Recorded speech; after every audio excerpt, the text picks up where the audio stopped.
컨베이어 벨트 위로 얇은 보호 덮개 하나가 들어옵니다. 로봇 팔 옆 제어기 화면에는 명령이 이미 떠 있습니다. 팔은 곧바로 움직이지 않습니다. 계산과 동작 사이에 눈에 잘 보이지 않는 벽 하나가 놓여있기 때문입니다. 오늘은 그 벽, 바로 물리학의 벽을 통과하는 데 필요한 시간을 이야기해 보겠습니다.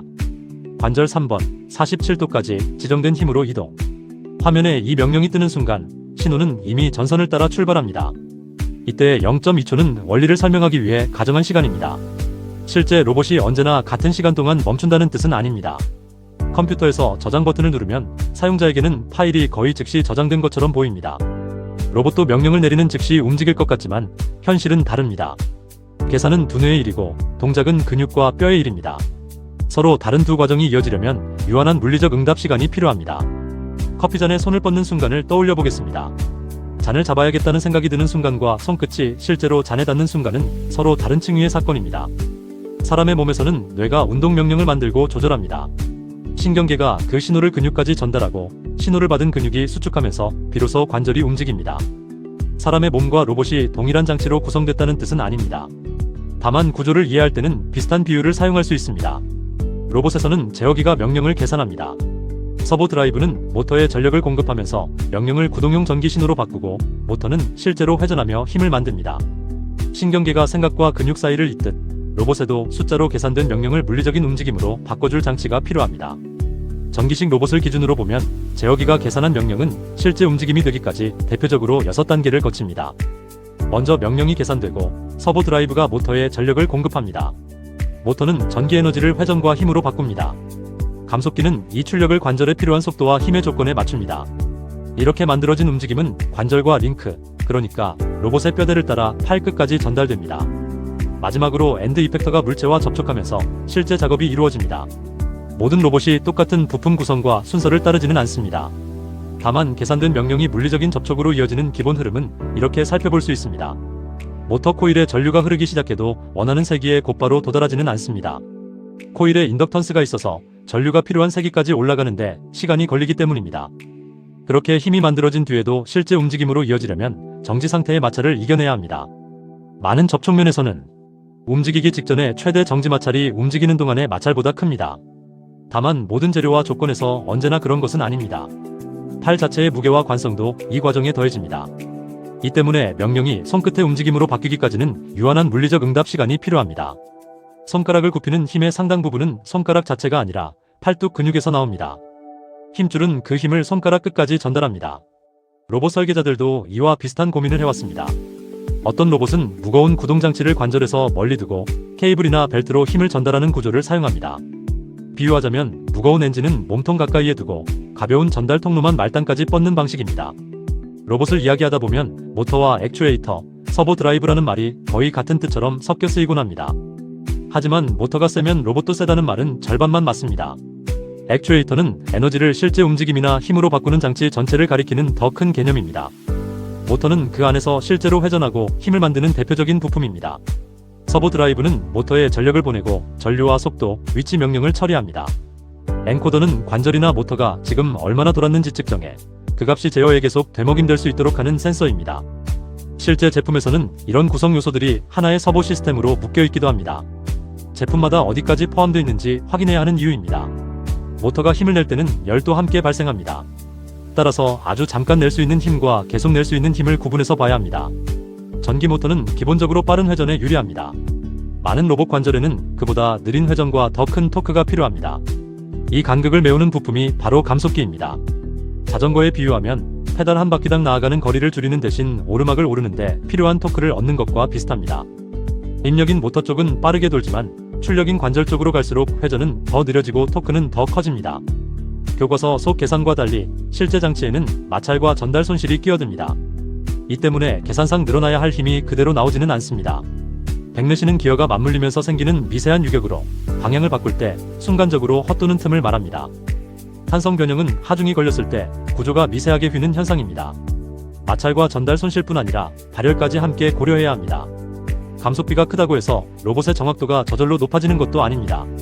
모터 쪽 엔코더만으로 위치를 되먹임하면 그 뒤에 전달 과정에서 생기는 유격과 휘어짐은 직접 측정되지 않습니다. 별도의 관절 말단 센서나 보정이 없다면 모터에는 정확하게 지시했어도 손끝은 조금 다른 곳에 가 있을 수 있습니다. 감속기가 여러 문제를 일으킨다면 아예 빼는 방법도 있습니다. 바로 직접 구동입니다.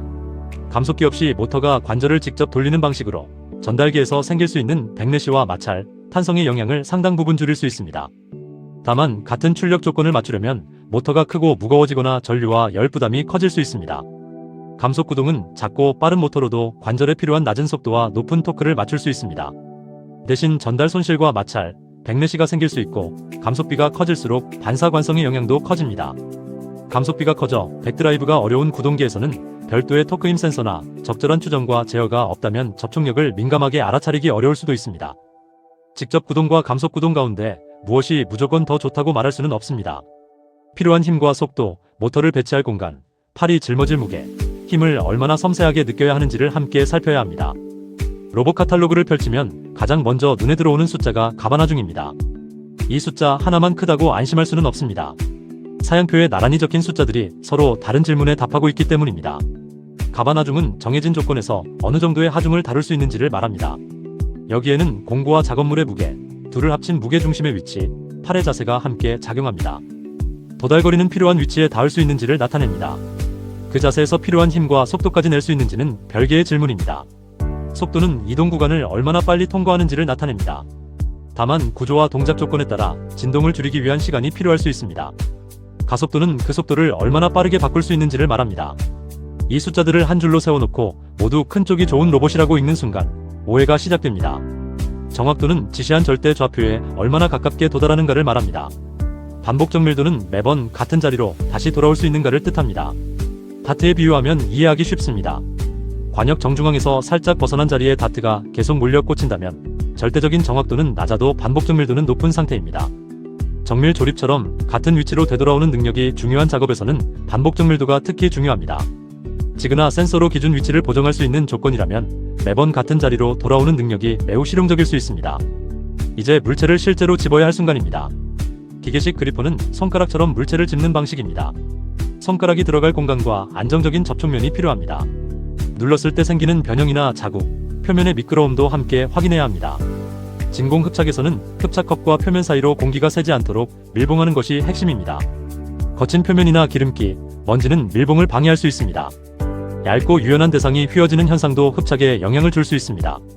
전용 공구는 특정 부품과 작업에 맞춰 설계하는 방식입니다.